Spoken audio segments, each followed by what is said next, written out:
ومثل الذين ينفقون أموالهم ابتغاء مرضات الله وتثبيتا من أنفسهم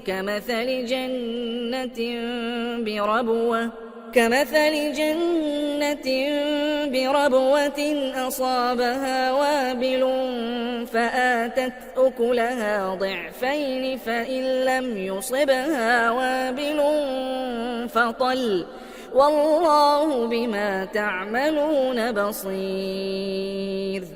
أيود أحدكم أن تكون له جنة من نخيل وأعناب تجري من تحتها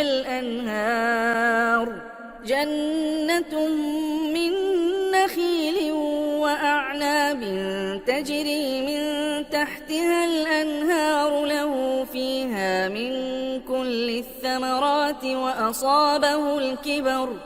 وأصابه الكبر وله ذرية ضعفاء فأصابها إعصار فيه نار فاحترقت كذلك يبين الله لكم الآيات لعلكم تتفكرون.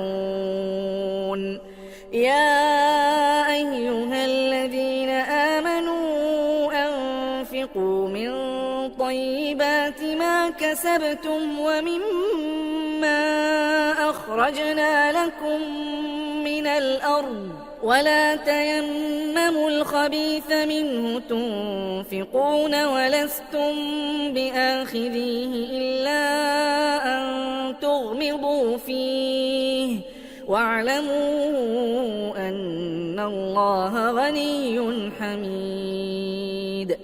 الشيطان يعدكم الفقر ويأمركم بالفحشاء